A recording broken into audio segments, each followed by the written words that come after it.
So I became a commercial photographer and travelled the world a bit. But at the same time, I was getting interested in movement and time. So I sort of hung around Ardmore Studios in Ireland, where they were making some movies, and just watched cinematography and what was happening in making the form of making a film.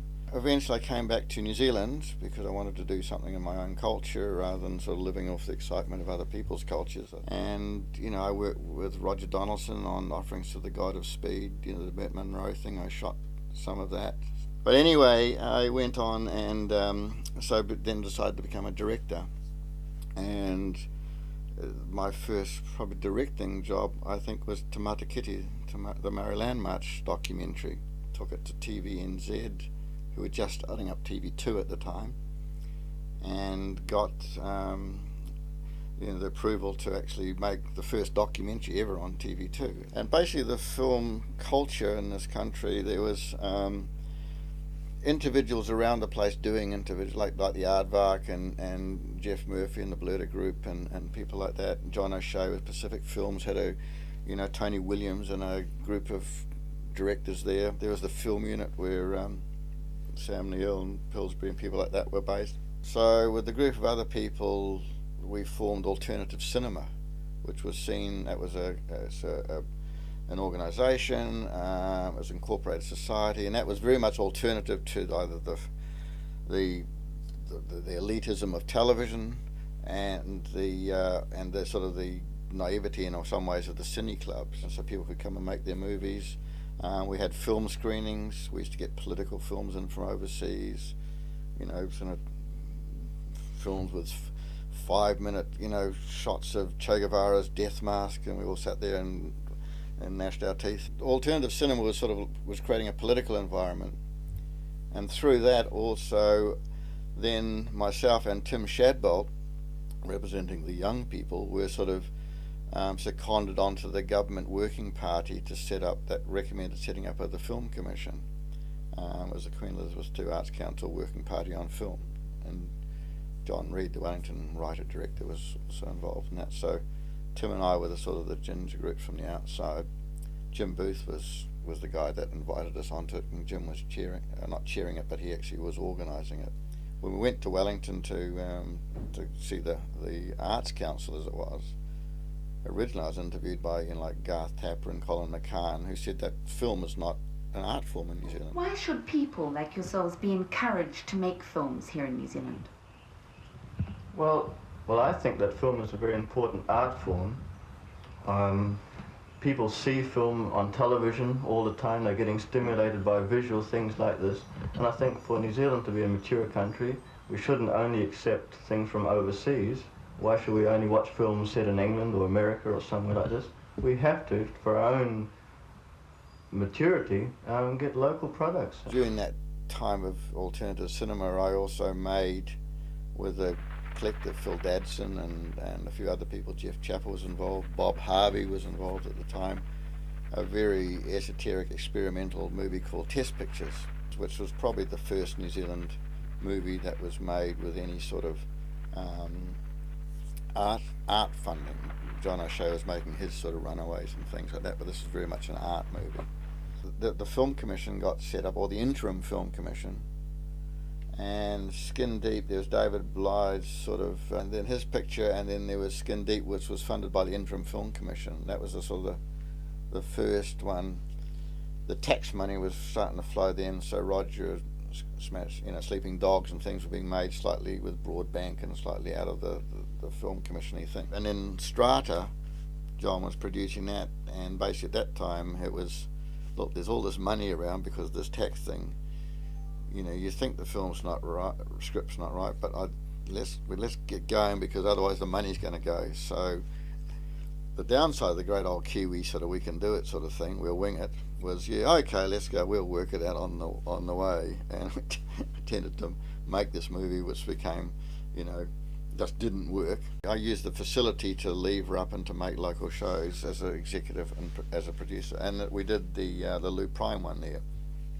Got to know them at TV3. They'd gone into receivership and the Canadians had taken over, and I said to TV3, look, you guys should make local New Zealand programs. And they said, why? You don't have a union here, you don't have a quota here, nobody watches local programs, which is the Canadian model. And I said, look, I think we can do something. There's all this money at NZ On Air. Let's, you just give me an office, and 6 months, I don't want a lot of money, but in 6 months' time you'll want to contract me to stay on here. Went in there and, decided to, as a commissioner, to set up a commissioning structure that I would want as an independent producer. So I made it very user-friendly, the doors open. I set up some strands like Inside New Zealand, negotiate 30 hours of documentary so people could make shows for that, and then started pulling various people who hadn't been appreciated at TVNZ. We got the Top Twins across, we did a series with them, and that was great. We got Matthew and Mark on screen, and in a show called Time of Your Life, that was Ansett New Zealand sponsored.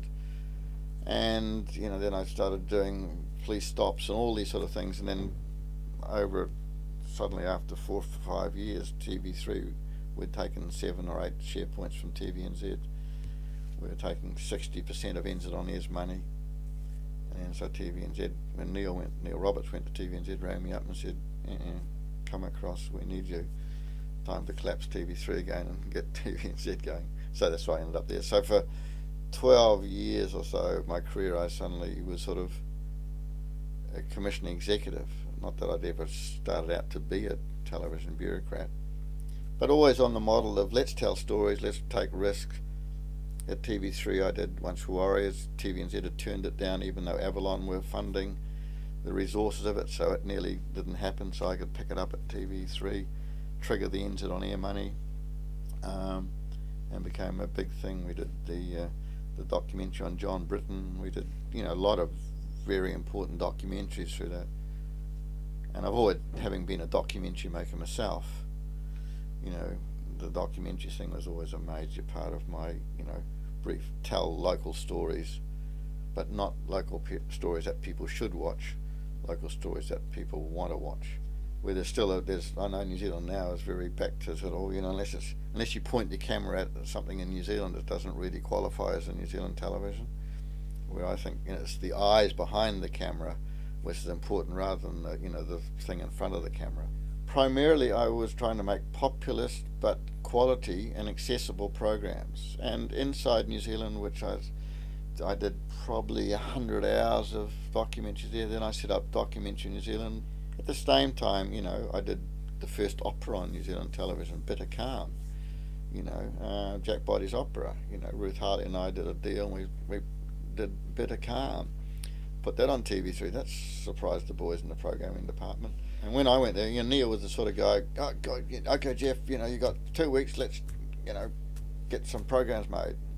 No, Neil. So I fell out with Neil basically because I said, no, we're going to get this right. So it took me about a year to get Documentary New Zealand going, negotiating the deal and getting a strand of 30. The trouble is, you see, if you don't make programs that communicate well to the audience won't watch them. And if the audience won't watch them, the broadcaster won't screen them and the funder won't fund them. In all those jobs, when you're commissioning, I used to say no to 10 times more people than I could say yes. So you'll eventually build up a sort of a huge body of enemies out there because you're having to say no to things because there wasn't enough money and there also wasn't enough good ideas. I didn't make programs in television for me. I made them for an audience, and I think that's the critical thing. You don't say, I want to have this program, otherwise I'd be very weird and esoteric and quite narrow, that for my own personal interest. But, the challenge, I think, as a commissioner is to make programs, have the same passion but on behalf of a wide catchment, being your broadcast audience. I sort of discovered and heard about World Heritage, this UNESCO World Heritage. So using the old Kiwi thing, I thought, well, there's an opportunity there. Well, it's a great story, should be told. The basic philosophy of the project is to make accessible to a wider audience the great story and great images of UNESCO World Heritage sites. Although it's a project with a bit of mana about it. I've always wanted to do books. I love books, so publishing books, something that you can thump onto a table, doing something that actually has a bit of that gravitas, and I think that's a nice thing to work on for a while.